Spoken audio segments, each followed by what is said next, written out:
Buenas tardes a todos. Empezamos esta quinta sesión de clase virtual de macroeconomía. Ahí le estamos compartiendo el temario de hoy y le ponemos 1 porque no lo vamos a terminar el día de hoy, ¿sí? Vamos a hacer hasta otros índices económicos y las causas de la inflación, estimo yo que van a quedar para la sesión siguiente, porque es bastante abundante el material.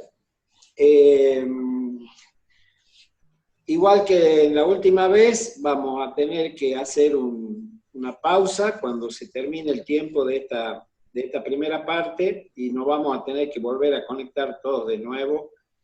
Y al igual que la vez anterior, lo hagamos con prisa, digamos, para que no perdamos mucho tiempo.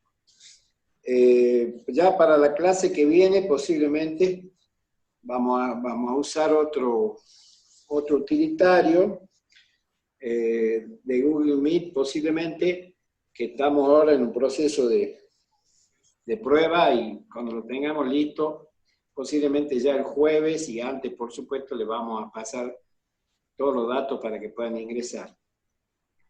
Bueno, empecemos con el temario de hoy. Vamos a ver el concepto de inflación y su contraparte, que es la deflación. Vamos a estudiar y nos vamos a detener para entender bien qué es precio nominal, qué son los precios nominales y qué son los precios reales. Vamos a ver el índice de precio, qué es un índice de precio y cómo se construye. Y nos vamos a detener particularmente en el índice más conocido, que es el índice de precio al consumidor. Después vamos a ver qué es el deflactor, ¿sí? Que está relacionado con el índice. Vamos a establecer, a través de haber entendido lo que es el índice de precio, el salario real. Vamos a ver que hay otros índices económicos que son de interés para nosotros. Y vamos a llegar hasta ahí en esta sesión. Quedará para la siguiente las causas de la inflación y las medidas antiinflacionarias posibles. Entonces, avancemos con la primera parte. La inflación de precios. ¿Sí? Vamos a ver inflación y, como les decía, la contraparte que es la deflación. ¿Qué es la inflación? Es el aumento sistemático, constante, de los precios del conjunto de todos los bienes de la economía. Todos los bienes y todos los servicios de la economía que se miden generalmente en forma anual, que se difunden generalmente en forma anual, pero mensualmente el INDEC, que es el Instituto Nacional de Estadística y Censo, entrega los valores mensuales de inflación. ¿Ah? Y con ello, la suma de los 12 meses del año constituye la inflación anual, que como bien recuerda, dijimos en la primera clase, si no mal recuerdo, que era el año 2019 fue del 53,8% en promedio de todo el país. O sea que las mediciones son mensuales, se pueden hacer cortes trimestrales, semestrales y anuales, ¿sí?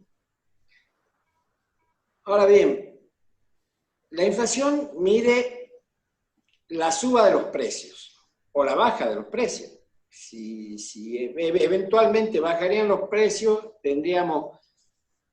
estaríamos ante el concepto de deflación. Si hay una baja sistemática y permanente del precio del conjunto de bienes de la economía, estaríamos hablando de deflación.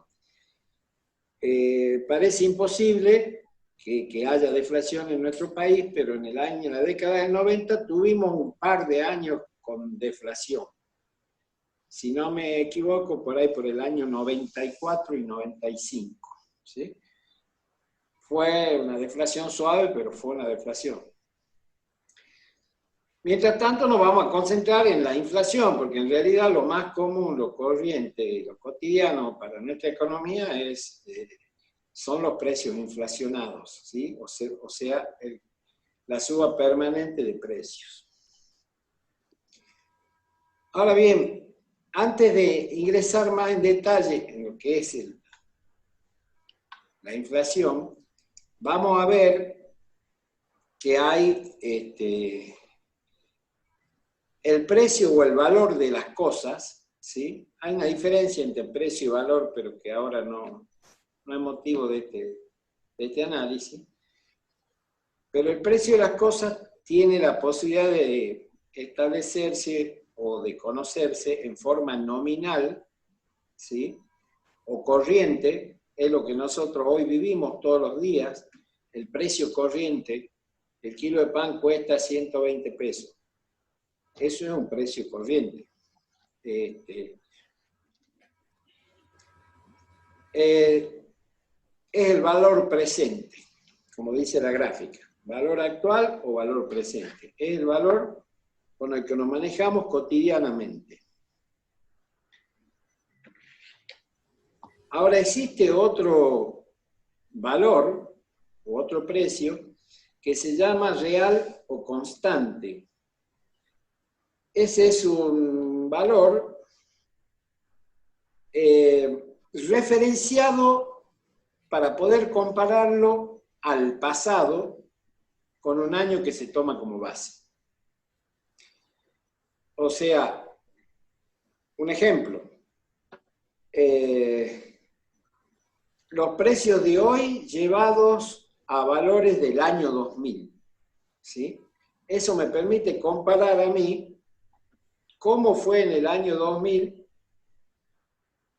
igualarlo al año 2000 y establecer a valores, digamos, establecer comparativamente hoy qué hubiera sido del precio de hoy en el año 2000.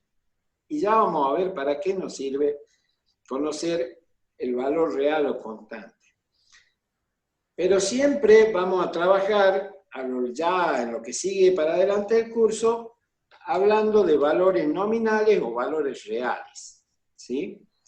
Entonces, el nominal es el valor corriente, es el precio que tengo hoy. El valor o el precio real o constante hace referencia a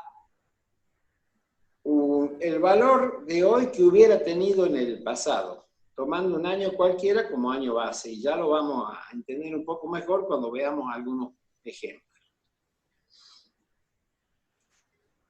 El índice de precios al consumidor, conocido como IPC, ¿sí? Es un índice que nos permite medir ese proceso inflacionario. Es un índice económico y toma como referencia una canasta de bienes y servicios que la vamos a ver un poco más tarde, de consumo de los hogares o de la economía doméstica, y establece cómo ha variado, ¿sí?, esa canasta básica de bienes y servicios con respecto al mes anterior. Pero para eso ha habido que construir un índice, ¿sí?, un índice de precios, que refleje el proceso de aumento de inflación, de precio, o sea, que refleje la inflación.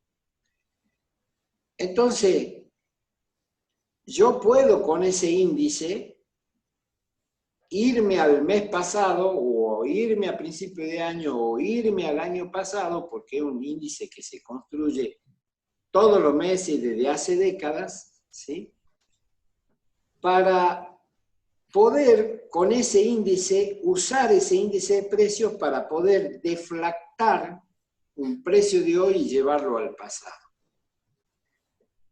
Entonces el índice de precio me va a permitir transformar una variable nominal en una variable constante. Constante al año que yo elija como año de estudio, ¿sí? y lo vamos a analizar un poco más detalladamente. Ahora estamos dando como definiciones preliminares, ¿sí? El índice de precio al consumidor, que es el IPC, y no es el único índice, y vamos a ver hacia el final que existen otros índices que son de interés, nos permite, es el que va midiendo la evolución del aumento de precios permanente que tiene la economía. En este caso, una canasta de bienes y servicios de consumo de la familia. Y ese mismo índice es el que podemos usar como deflactor, o sea, como dato, ¿sí? Ya que ese índice se construye desde hace muchos años, para establecer comparaciones y transformando los valores nominales de hoy a valores reales o constantes, podríamos decirle, del año o de los años o de los meses que nos interesen en el pasado. Entonces hablamos de valores reales y valores nominales. Fíjense en acá, y vamos a entrar a hablar de el poder adquisitivo, ¿no?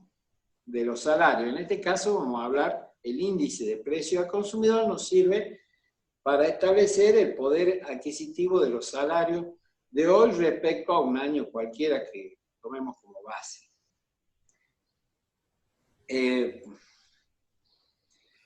O sea que el valor real tiene que ver, o podría ser sinónimo para nosotros de poder de compra. En este caso hablamos del salario.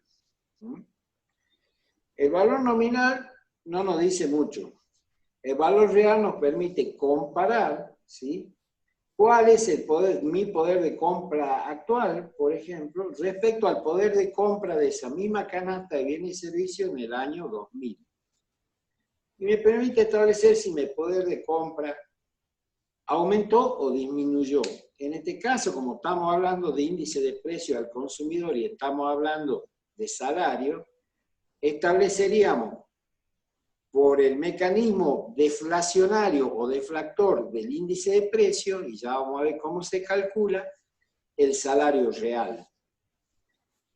¿Qué es el salario real? Es el poder de compra que yo tengo hoy comparativamente con el año que tome como base. Entonces, ¿realmente aumentó tu poder de compra? Sabemos que los salarios aumentan nominalmente, ¿sí? O sea que todos los años, los profes que estamos acá, nos aumentan el sueldo, ¿sí? Pero la pregunta cuando yo quiero establecer un valor real es, ¿ese sueldo de hoy realmente compra lo mismo que hace 10 años, que hace 20 años, que hace 30 años o que el mes pasado? Esa es la pregunta que transforma lo nominal en real. Y acá veamos un estudio que nos habla de la variación de los salarios desde el año 2016 al 2018, y los salarios están graficados en color naranja, y la variación del índice de precio al consumidor, que mide el aumento de los precios a través de la inflación, mide la inflación a través del índice de precio en el periodo 2016-2018. Veamos lo siguiente. En el año 2016, los salarios aumentaron a diciembre, ¿sí? Al 31 de diciembre, un 32,9%. ¿Sí? Los precios de la canasta básica de consumo de una familia, ¿sí? Aumentaron al 33,7%. Quiere decir que ahí, digamos, ese año ya perdí poder de compra, ¿sí? Porque los precios crecieron más rápido que los salarios. Entonces, si bien es cierto, aumentaron los salarios, realmente ahí me doy cuenta que el salario real ha caído. No sé cuánto todavía, ya lo vamos a ver. Bueno, si uno hace la resta puede establecer ahí cuánto ha caído el salario real, pero lo vamos a ver enseguida en un ejemplo. Y si analizamos los años siguientes, vemos que en el 2017 el salario ha crecido más rápido que los precios. ¿Sí? O sea, la inflación fue menor que el aumento del salario. Quiere decir que el poder de compra de ese salario en el año 2017 mejoró respecto al poder de compra del año 2016. Pero ¿qué pasó en el año 2018? En el año 2018 la inflación fue del 47,6% y los salarios crecieron un 28,7%. Ustedes verán, digamos, gráficamente nomás, que el poder de compra de ese salario en el año 2018 ha caído en un porcentaje importante. Quiere decir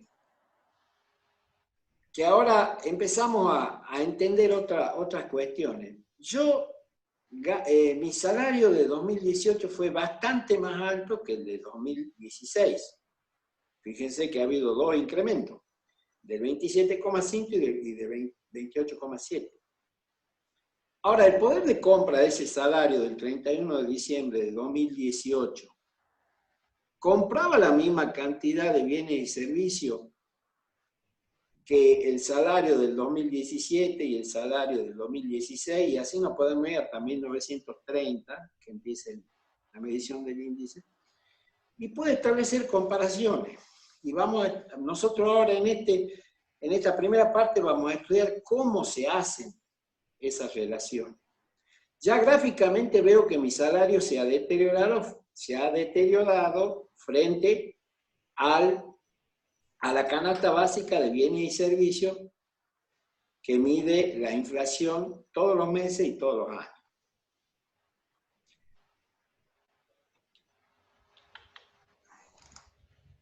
Tengo un problemita, bien. Entonces, acá en este cuadrito de abajo, lo único que se hizo fue transcribir lo que está graficado allí y le agregué lo del año 2019 porque este estudio llegaba hasta el 2018. ¿Sí? Entonces, mientras los salarios crecieron nominalmente 32,9% en el 2016, 27,5%, 28,7% y 40,9% en el 2019, medido al 31 de diciembre, los precios crecieron, como se observa ahí, en forma, salvo en el año 2007, los precios, medidos por el índice de precio al consumidor, crecieron más rápido que el salario. Al punto tal que fíjense ustedes que en el 2019, los profes, yo digo los profes, pero este salario nominal es un promedio del conjunto de la economía. Seguramente Marcela y Susana me estarán diciendo, no, aumentaron el 40,9% a nosotros. Sí, a nosotros no, a los docentes no. Pero el conjunto de la economía, otros sectores, ¿sí? Otros sindicatos, el sector privado, sí aumentó en promedio un 40,9%. Sin embargo, para todos, ¿sí? Los precios crecieron más rápido que los salarios. Lo que está abajo es el poder adquisitivo del salario, en el último renglón de ese cuadro, que como ustedes verán, el poder adquisitivo cayó muy poco en el año 2016, creció un poquito en el año 2017, esto es acumulativo, por eso no hay la diferencia, es la diferencia acumulada en todo caso. Siguió cayendo en el 2018 y cayó bastante en el 2019, en un acumulado 2016-2019. Para este estudio, el salario, el poder adquisitivo del salario en estos 4 años que estamos considerando cayó un 30%. Ya vamos a ver que nuestro cálculo nos va a dar una caída un poco menor y ya vamos a explicar también a qué se debe la diferencia de cálculos, ¿sí? Según la base de partida que tomemos. A ver acá.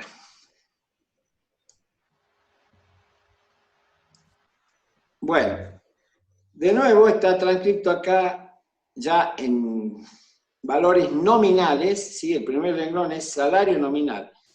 O sea, el salario medio de la economía, promedio, del año 2016, fue de 14.000 y fracción, ¿sí? En el año 2017 creció el salario en valores nominales, como ustedes ven, volvió a crecer en el 2018 y volvió a crecer en el año 2019. El salario promedio, en este caso estamos hablando el salario promedio de todos los asalariados.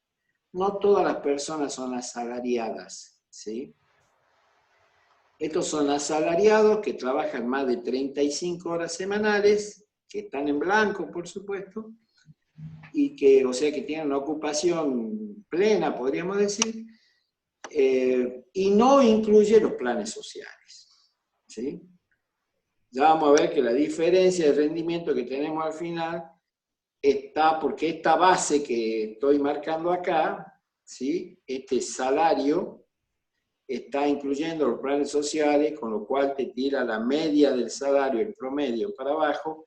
Entonces, la diferencia con la inflación, que es igual para todos, es mucho más amplia que la que nosotros vamos a calcular enseguida. Un dato ahí, ya que estamos con el tema salario. La canasta básica de alimentos, medida también en valores nominales, ¿sí?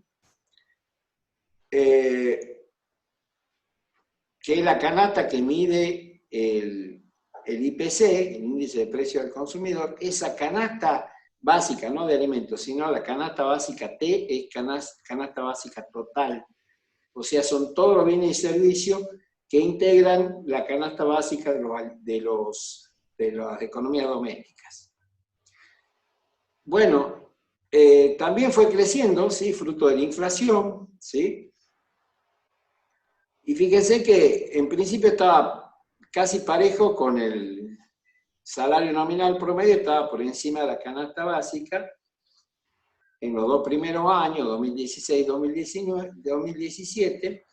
Ya en el 2018 el salario nominal promedio de los trabajadores registrados de la República Argentina estuvo por debajo de la canasta básica total, la canasta de bienes y servicios, y en el 2019 estuvo bastante más por debajo porcentualmente respecto al salario nominal promedio, ¿sí?, de los trabajadores de la economía registrada.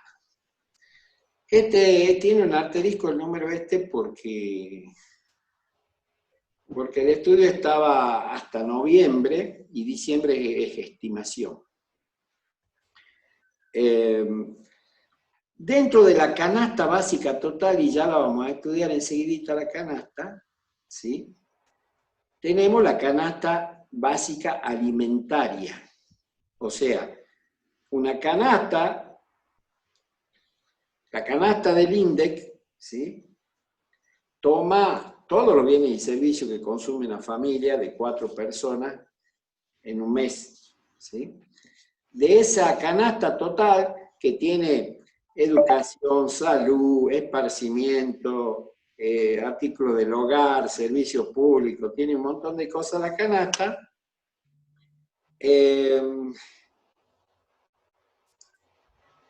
Hay una parte que es alimento y bebida, y esa parte de alimentos y bebida sufrió esta evolución, ¿sí? De la canasta básica total, ustedes verán que más o menos el 30% es la canasta básica alimentaria, y es la canasta que nos permite establecer 2 líneas de corte. Cuando integras el grupo de pobres, cuando no llegas al valor de la canasta básica total, ¿sí?, que digamos hoy sería un poquito más, pero en definitiva, los hogares, porque esto hay que medirlo por hogares, ¿sí? El IPC, o sea, el costo de esta canasta es para 4 personas, papá, mamá y 2 niños. Un adolescente y un niño. Los hogares que no reúnen o no reunieron hasta el año 2019 38.000, casi 39.000 pesos, digamos, esos 4 integrantes se lo considera, la economía lo considera pobres. ¿Sí?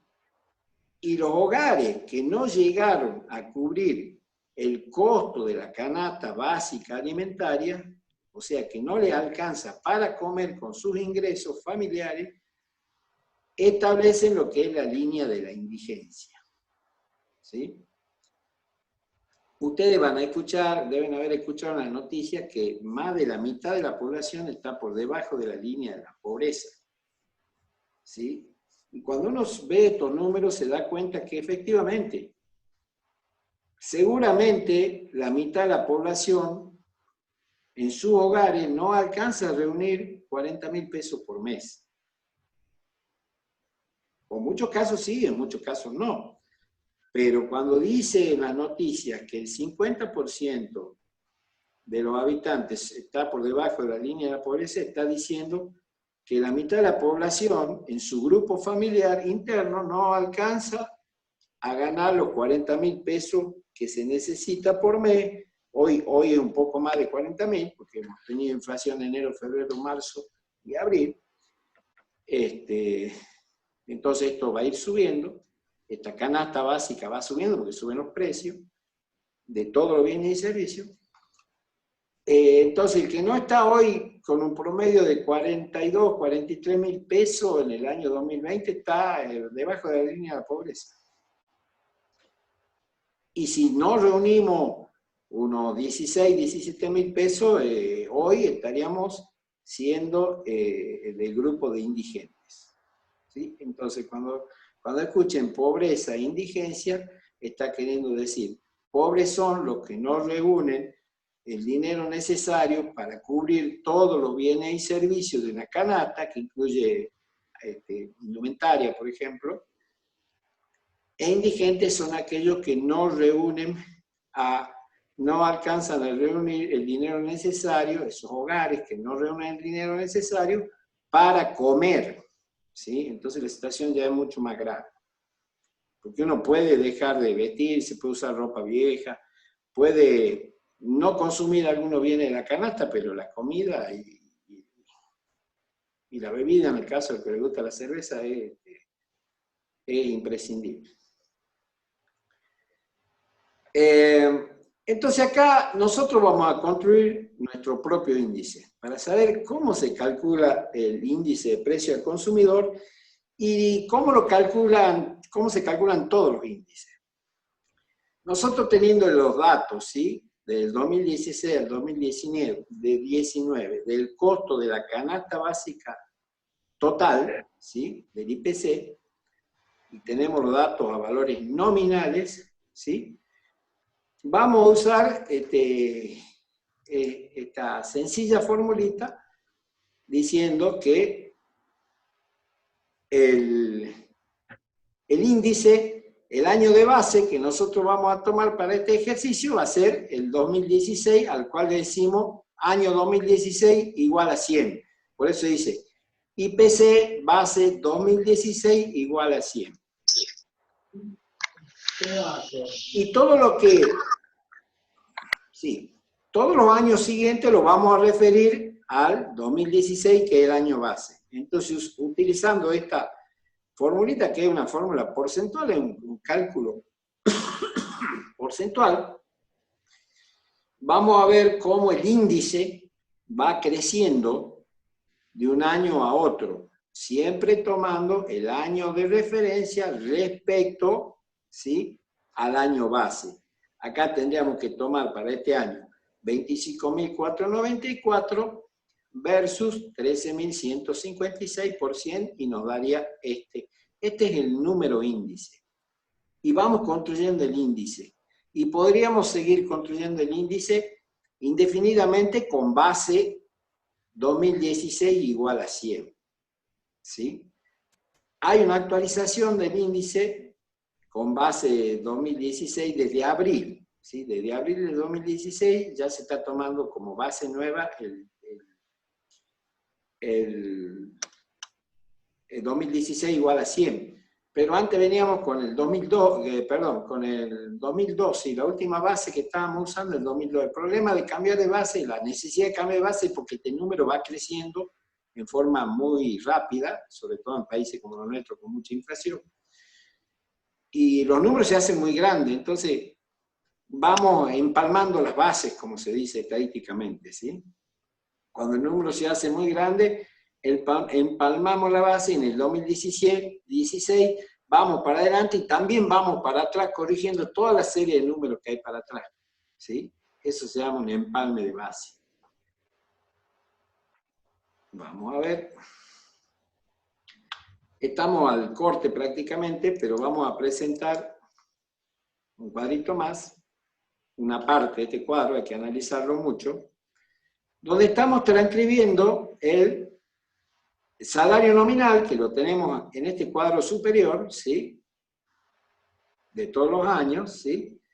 Y ahora usamos como deflactor, escuchen, como deflactor, usamos el índice de precio que hemos calculado nosotros, ¿sí? Entonces, si tomamos el salario nominal del año X, ¿sí? Y lo dividimos por el deflactor que hemos calculado del año X, vamos a transformar una cifra de nominal a real, ¿sí? Como el año 16 es el año base, ¿sí? Es igual a 100, si ustedes hacen esta ecuación, esto sobre esto por 100 dividido 100, te va a dar lo mismo, ¿sí?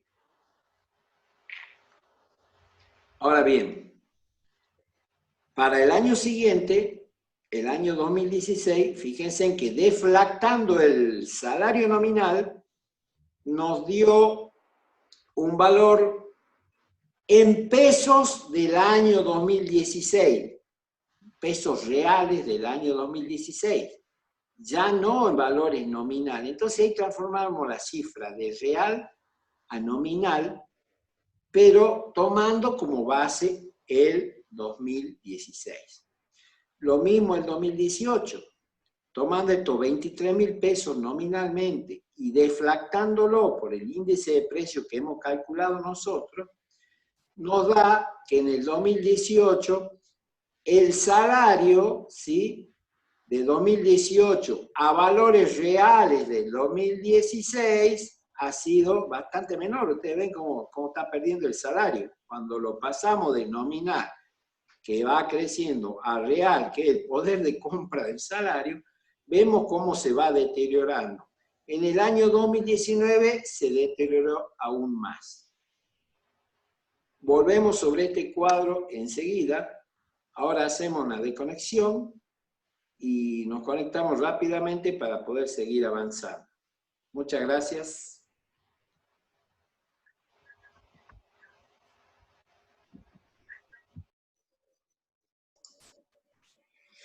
Bueno, reanudamos esta segunda parte y ahora sí volvemos a cuando empezamos la clase y ahora vamos a entender mejor, ¿no? Porque hasta como que estaba difícil, era como algo muy abstracto. Ahora sí, sabemos que el precio o el valor de las cosas puede ser nominal y vamos a llamarle a lo nominal el valor actual o presente, o podemos calcular valores reales usando índices, ¿sí? Usando índices. En este caso estamos usando el índice de precio al consumidor,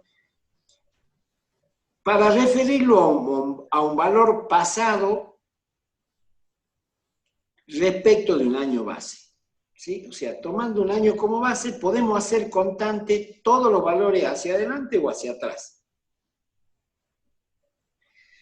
¿Para qué hacemos constante o real? Y bueno, justamente para hacer una comparación real, ¿sí?, de los valores.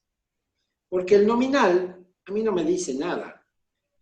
El nominal son, en el caso de los salarios, aumento de salario, pero que yo no sé si tienen el mismo poder de compra, porque no tengo la tablita como al lado del bolsillo, como recién la vayan ustedes, la tablita de la inflación y la tablita del salario. La gente no maneja estas cosas. La gente se pone contenta porque le dan más plata cuando hay un aumento, pero nunca se ha puesto a pensar realmente si esa plata tiene el mismo poder de compra. Entonces la gente lo único que dice, uy, qué cara que están las cosas. Sí, subió el salario y subieron las cosas. El problema es que tu salario, estuvimos viendo en el estudio, sube menos que la inflación. Entonces, mediante esta herramienta que es el índice de precio al consumidor, que mide el conjunto de bienes y servicios de una canasta, ¿sí?, que vamos a verla enseguida de qué consiste la canasta, podemos establecer si el poder de compra de nuestro salario está en relación con la inflación que mide el índice. Y para eso lo que hacemos es usar como deflactor al mismo índice de precio para pasarlo, o para pasar una cifra nominal o corriente a una cifra real o constante. Entonces, seguimos con el ejercicio que estábamos trabajando. Volvemos a la definición ahora para entenderlo un poquito mejor, ¿no? Estábamos en este último cuadro. Lo concreto es que, y repasamos nuevamente, el salario nominal de promedio de los asalariados, de las personas que trabajaron más de 35 horas semanales, que están en blanco, o sea, que están registrados, y no incluye los planes sociales, el salario nominal de los trabajadores fue este que vemos acá en la primera fila, ¿sí?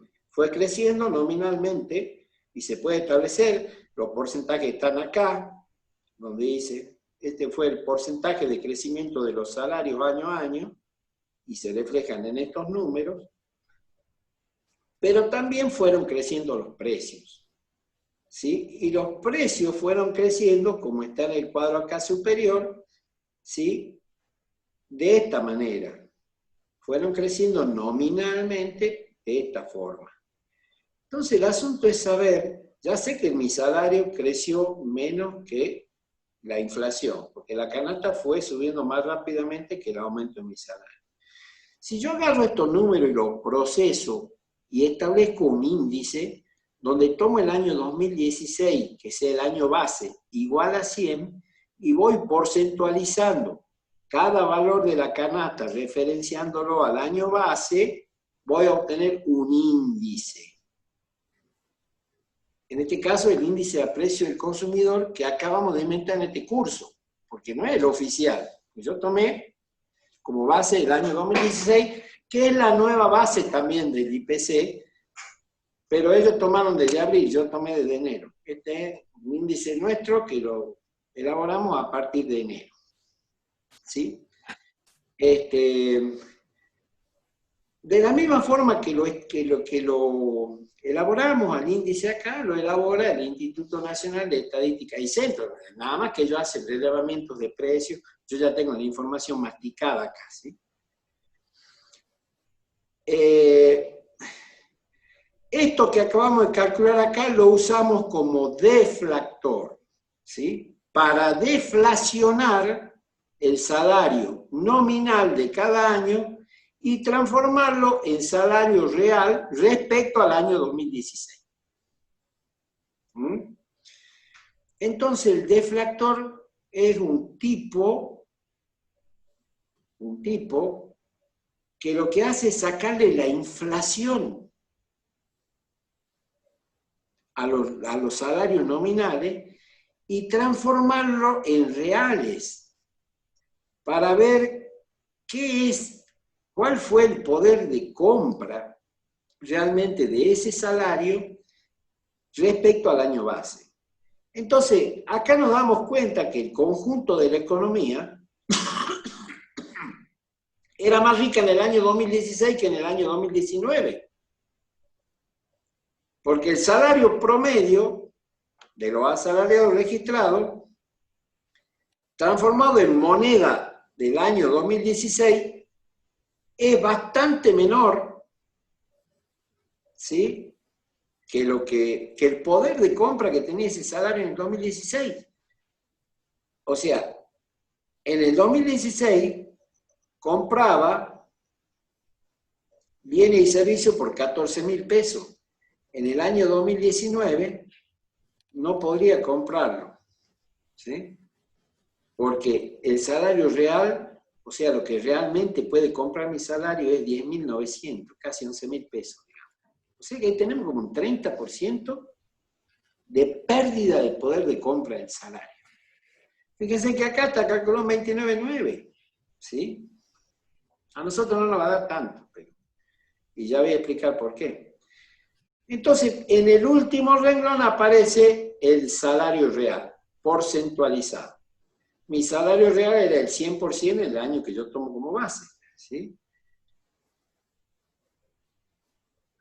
Creció un poquito el salario real, o sea, el poder de compra en el año 2017 y después se deterioró fuertemente en los años siguientes.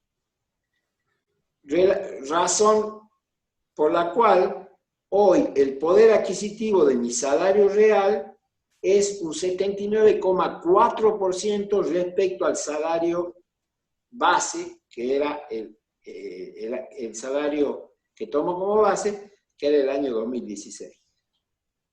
Pero también puedo calcular, ya que lo tengo a todas estas cifras están ya, todas estas cifras son reales respecto al año 2016.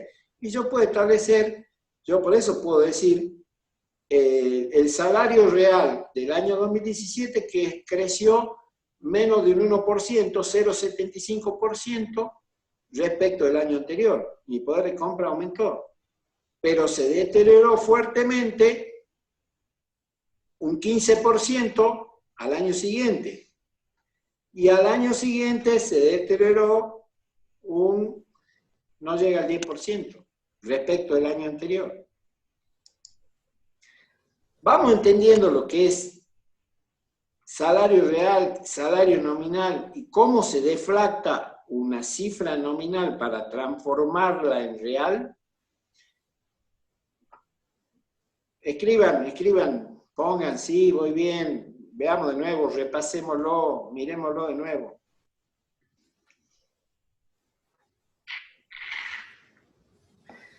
Fíjense que acá, si yo a esto le resto 100, ¿sí? Me va a dar 77 menos 100, más o menos 23, ¿sí? 22 y tanto me va a dar porque tengo decimales, que fue el deterioro del salario real que no coincide con este, ¿sí? Yo tengo el 23 y acá tienen casi el 30, ¿sí? ¿Por qué? Porque la base de salario que tomó este estudio es la base del salario nominal, son los asalariados más los no asalariados, o sea, más los que trabajan menos de 35 horas semanales y están registrados, y los que trabajan pero no están registrados, trabajan en negro, y los planes sociales. Entonces, cuando ustedes, la base se aplanó mucho, ¿sí? No tiene, fíjense acá, el salario nominal, fíjense en el último cuadro, es menor que este que yo tengo acá, ¿sí? Porque tomó una base de personas que ganan menos, de todos los que ganan. No, nosotros acá tomamos solo los trabajadores registrados que trabajan más de 35 horas semanales, lo que conocemos como ocupados plenos. Entonces, como nuestra base es mayor, el deterioro ha sido un poco menor. ¿Ves? El deterioro ha sido del 23% contra esta base que saca un deterioro del 30%. Depende de la base de partida del salario nominal que tomemos, ¿sí? Podemos hacer específicamente el de los docentes, los camioneros hacen el suyo, los panaderos hacen el suyo, no hay problema. El IPC es el mismo para todos, lo que cambia es el salario nominal de los distintos gremios o sectores o ramas de actividad. Bien.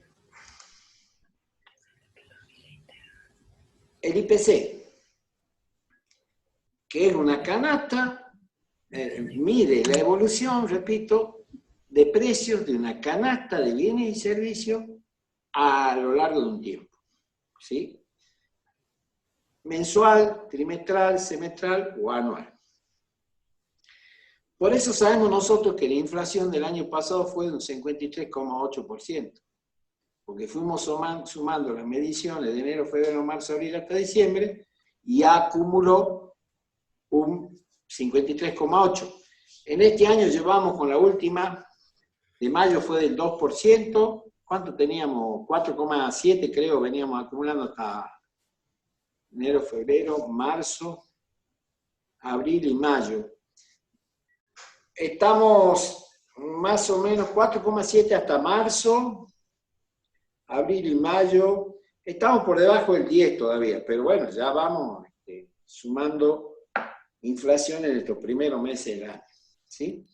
Ahora, ¿cómo está constituida esa canasta básica de bienes y servicios? Y estamos analizando el índice de precio al consumidor, que ya sabemos cómo se construye porque lo hicimos recién nosotros. Se mide, los rubros son 9, alimentos y bebidas, el gasto que produce una familia en indumentaria, vivienda y servicios públicos, o sea, lo que cuesta reparar o mantener una vivienda, más los servicios, luz, agua, electricidad, teléfono, equipamiento y mantenimiento del hogar, ¿sí? Lo que cuesta, la evolución de los precios, digamos, de los artículos domésticos, los gastos de atención médica y de salud en general, incluye farmacia, transporte y comunicaciones, ¿sí? Transporte y comunicaciones, ahí está el celular, ¿sí?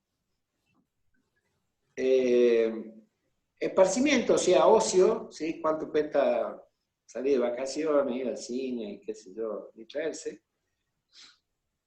Los gastos de la educación incluye las cuotas, cómo evolucionó el precio de las cuotas de los colegios privados, cómo evolucionaron los precios de los útiles, ¿sí? De los artículos escolares, todo lo que esté relacionado con la educación. Y por último, bienes y servicios varios, que entre otras cosas, por ejemplo, ahí están los cigarrillos, por ejemplo, no están en ninguno de los otros, están ahí en bienes y servicios varios. La evolución del precio de los cigarrillos. Bueno, todo lo que no está en otro rubro está en este bien y servicio, porque los cigarrillos no le corresponde, no es un alimento, no es una bebida, entonces está en bienes y servicios varios. Esos 9 rubros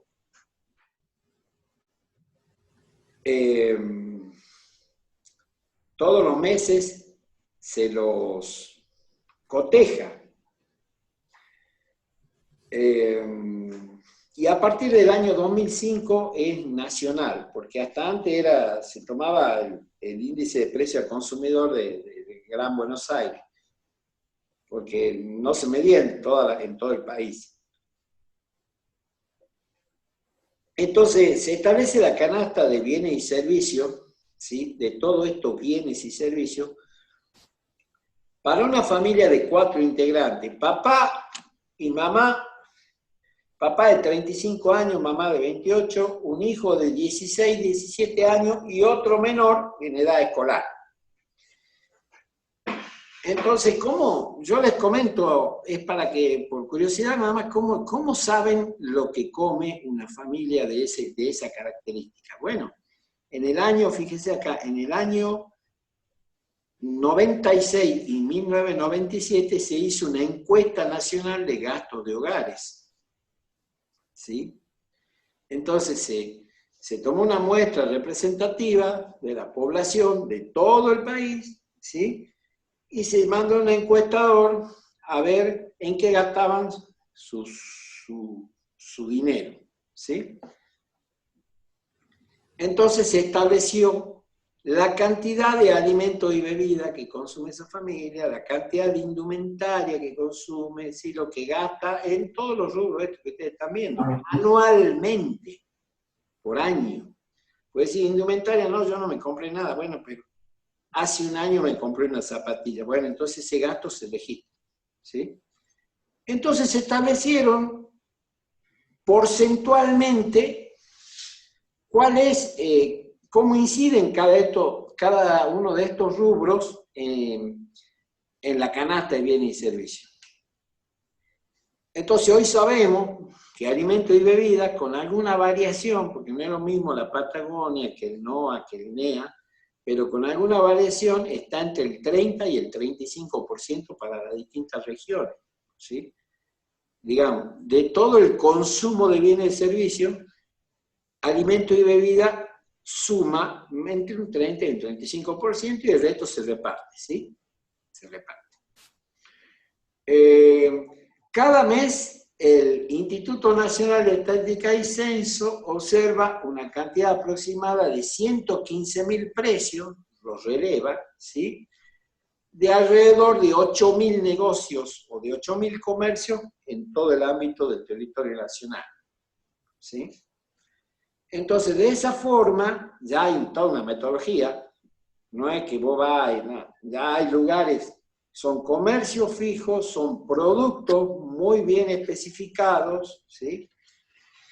No es aceite girasol, es aceite girasol, marca, no sé, cocinero, para decir uno, o Vicentín, que está fundido, de 1,5 litros, en botella PET, que no sea mezcla, sino que sea puro de girasol, y eso es lo que se releva en los 8.000 comercios, ¿sí? Ese aceite, específicamente ese aceite.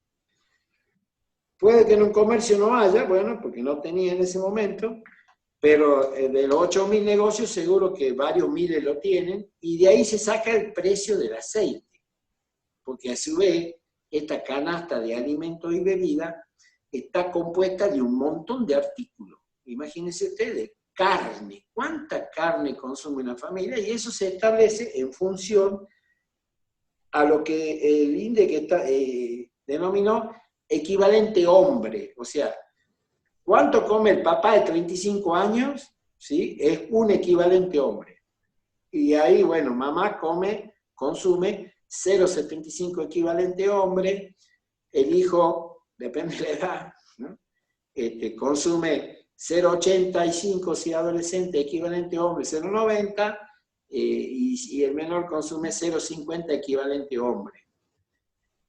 ¿Y qué come el hombre? El uno es el equivalente, papá, ¿qué come?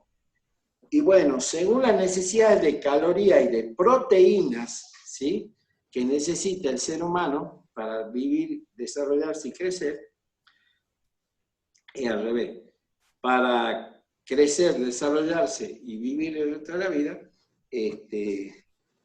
según las calorías que necesita, con una base de 2.500 calorías diarias, se establece la cantidad de carne, la cantidad de verdura, la cantidad de papa frita, de cerveza, bueno, no, la cerveza no se toma, pero se establece un nivel calórico y proteico del hombre, y ese es igual a 1, y de ahí, bueno, el resto son equivalentes hombres. Mamá 0,75, hijo adolescente 0,85, hijo menor 0,50, y dice, esta familia, y eso salió de la encuesta, ¿sí? Salió de la encuesta de hogares, ¿sí? Necesita para vivir todos los meses tanto kilo de carne, tanto kilo de papa, tanto kilo de lechuga, y así todos los alimentos y bebidas, ¿sí? Entonces ahí lo único que hiciste fue relevar alimentos y bebidas. Después está el tema indumentario, el tema vivienda, y hay una metodología de cálculo específica para cada uno de ellos que considera las particularidades del tipo de familia. O sea, el papá no gasta lo mismo en indumentaria que un niño, posiblemente un niño gaste más. O sea, todo tiene su metodología de cálculo. Entonces, todos los meses, todo el año, salen los encuestadores del INDEC, y bajo secreto de sumario, el secreto estadístico se llama, donde la información no dicen quién la dio, sino que es el comercio 1, el comercio 2, el comercio 3, el producto 1, el producto 2, el producto 3, de manera que quede el secreto estadístico resguardado, porque si no nadie querría dar información, ¿sí? Así se construye el índice. Entonces, tomando todos los bienes y servicios de una canasta relevada en una encuesta nacional de gastos de hogares, ¿sí? Hace 15 años ya, quizá habría que hacer una actualización de esto, porque ya hay nuevos productos y servicios que han ido saliendo. Hace 15 años los celulares que había eran ladrillos importantes, ahora tenemos otro tipo de prestaciones, posiblemente ha variado el gasto en algo, ¿sí? Y en base a eso, todos los meses se eleva y en base a eso se construye el índice. Lo que nosotros hicimos recién, vuelvo arriba, es tomar ya los datos, ¿sí?, de la canasta básica que relevó el INDEC, ¿sí? Y el INDEC construye su índice, nosotros construimos el nuestro, pero la base de la misma manera. Pero nada más que yo ya tomé los datos del trabajo de ellos, ¿sí? Eso es un índice de precio. Un índice, un número índice, ¿sí?, que hay varios índices, y vamos a ver unos cuantitos más ahora, para terminar ya la clase,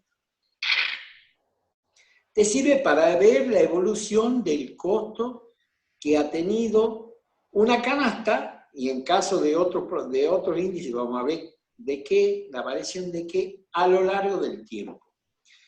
¿Para qué? Para poder usarlo como deflactor y poder transformar cifras nominales en cifras reales. Entonces, sí, y ahora ya hablando de otro índice, decir, ¿cuánto cuesta construir una casa hoy? Usamos, y lo vamos a ver enseguida, lo vamos a mencionar, el índice de precios de la construcción, porque ya estamos en otra cosa, ya no es consumo, ¿sí? Ya no estamos hablando de canasta básica familiar, ¿sí? Usamos el índice de precio de la construcción, deflactamos el valor nominal que tiene hoy el metro cuadrado cubierto de construir una casa y lo comparamos con el año 1970, si queremos. Y decíamos, che, mira, en 1970 era más barato construir. Costaba la mitad de lo que cuesta hoy, porque estoy haciendo un juego, puede haber sido más caro. Cuando lo pasamos a todo en valores reales, referencia de un año, a todos los años, referencia de un año, podemos comparar todos los años, cómo ha ido evolucionando realmente el costo de la construcción. No nominalmente, todos los días suben los precios. Ahora yo quiero saber si el ingreso que yo tengo, ¿cuánto puede comprar real? ¿Cuántos metros cuadrados puede comprar realmente? ¿Sí? No nominalmente, realmente respecto a una serie histórica que he deflexionado y he transformado en constante.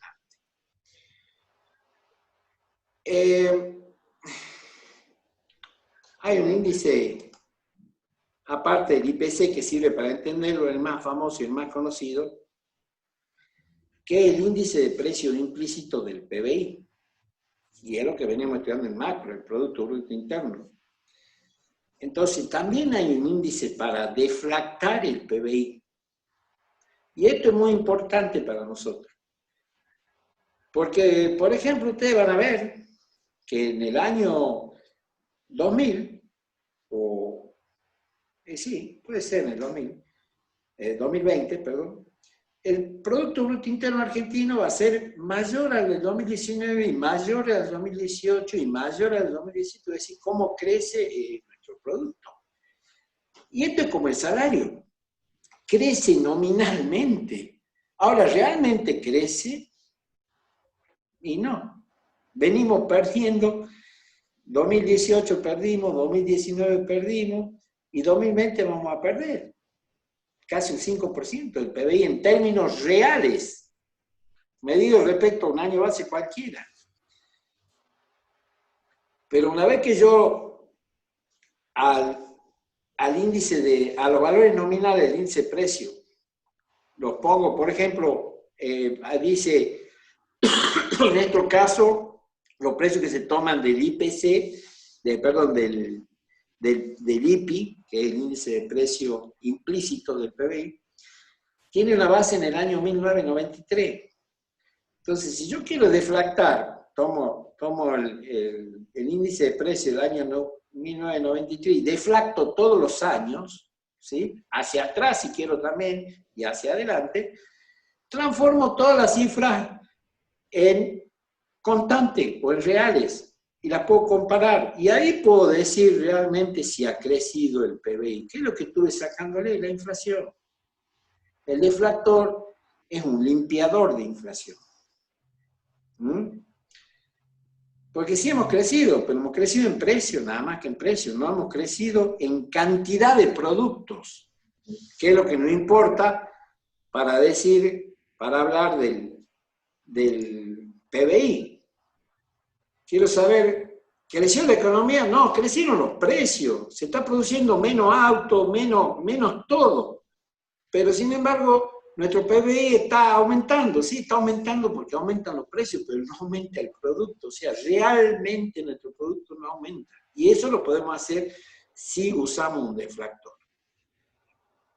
Entonces vamos a ver que hemos tenido crecimiento económico lindo, digamos en la década del 2002 al 2008-2009, ¿sí?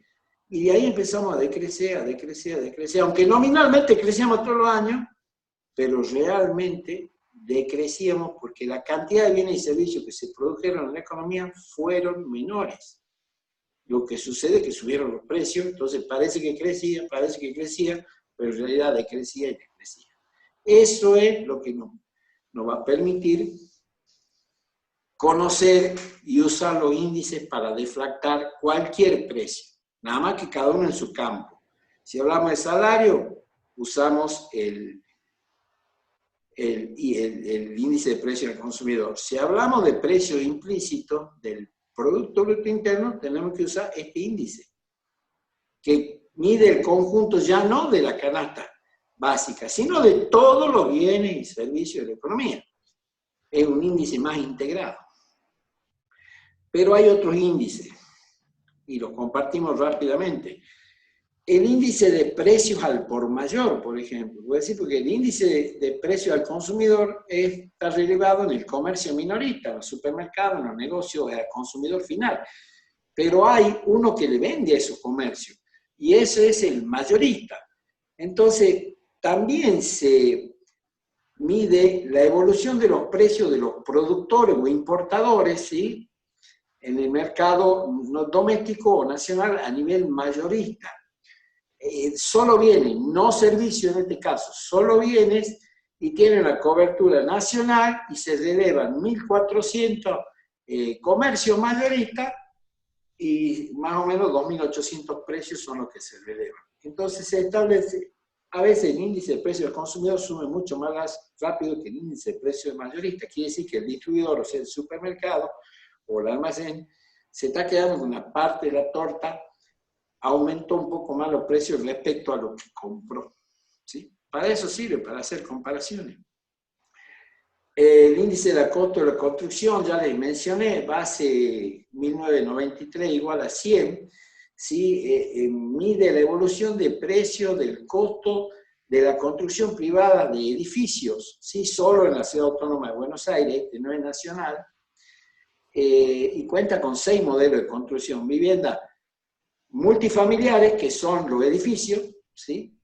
Distintos tipos de departamentos de edificios, y 2 unidades familiares, que son casas, ¿sí? Con distintos niveles de terminación. O sea, cada uno tiene su especificidad. Entonces, vos sabés cuánto cuesta el metro cuadrado de departamento, de un ambiente, 2 ambientes, 3 ambientes, de una casa con 2 dormitorios, una casa con 4 dormitorios. O sea, se miden 6 tipos de vivienda y se va viendo la evolución del costo, cuánto, porque ellos ya relevaron cuánto cemento tenés que gastar, cuánto ladrillo, cuánto mosaico, cuánto esto, y las calidades, y esas mismas calidades son las que se relevan para siempre. Y se va estableciendo un índice. Entonces, sí, uy, qué caro cuesta construir. Bueno, veamos, deflactemos y veamos, comparemos con el año, por ejemplo, 1993, que toman como base si era más caro construir en el 93 o era más barato construir en el 93 que ahora. Para eso lo tenemos que transformar de nominal a real, usando como deflactor el índice de costo de la construcción de cada año. Por último, hay un índice que nos interesa a nosotros, que es el índice de precios agrícolas. El índice de precios agrícolas, que no es un índice que lo releve el INDEX, en este caso, sino que esta es una metodología que inventaron los del INTA, ¿sí? Todavía no lo tomó el gobierno nacional, y que está solo referido al cultivo extensivo de la región pampeana, ¿sí? Y donde ha dividido y ha clasificado los rubros por combustible, por semilla, por fertilizante y por agroquímico fitosanitario. La base 1991 igual a 100.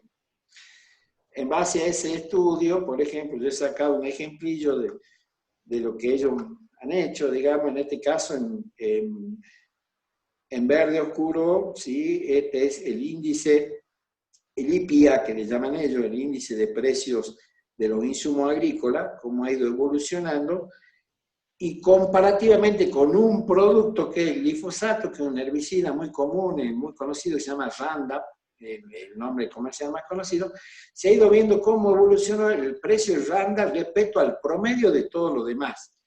Y bueno, cómo ha caído el precio del herbicida a lo largo del tiempo. Esto se observa con esta...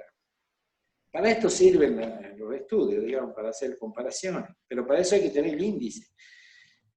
El glifosato era tan caro antes, verán ustedes los precios, porque hasta acá estaba protegida por una patente de invención, ¿sí? Lo tenía, no me acuerdo si Rompulén, chicas, Rompulén o... Sí, Rompulén, creo que era una empresa francesa, y cuando se le venció la patente de invención ya lo podía fabricar cualquier persona en el mundo. Los chinos empezaron a fabricar Roundup como locos porque copiaron la fórmula, o sea, la desarrollaron, y cayó el precio enormemente porque ya dejó de ser un producto monopólico, que antes lo distribuía una sola empresa que tenía la protección y nadie le podía copiar por 10, 20 años, no sé cuánto le habrán dado en su momento, y nadie le podía copiar, por eso era tan caro.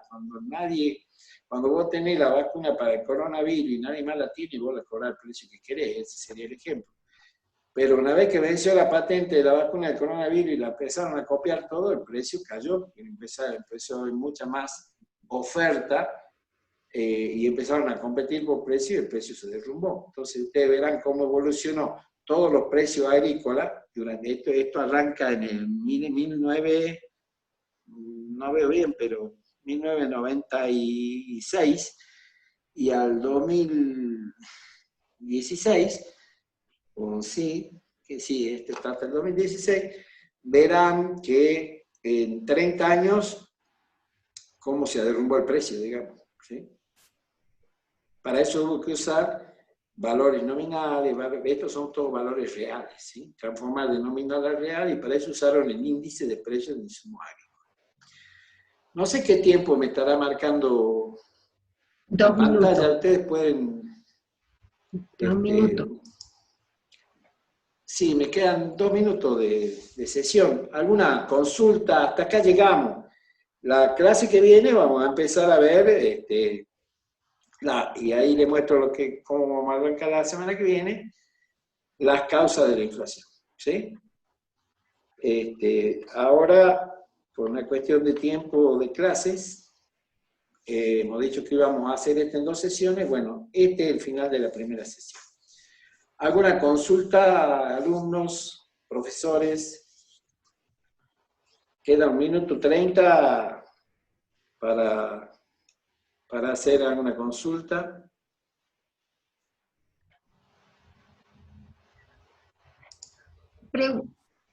Si no hay consultas... No, de los cuadros hoy preguntaban que repase, pero le preguntamos cuáles en particular y no nos contestaron.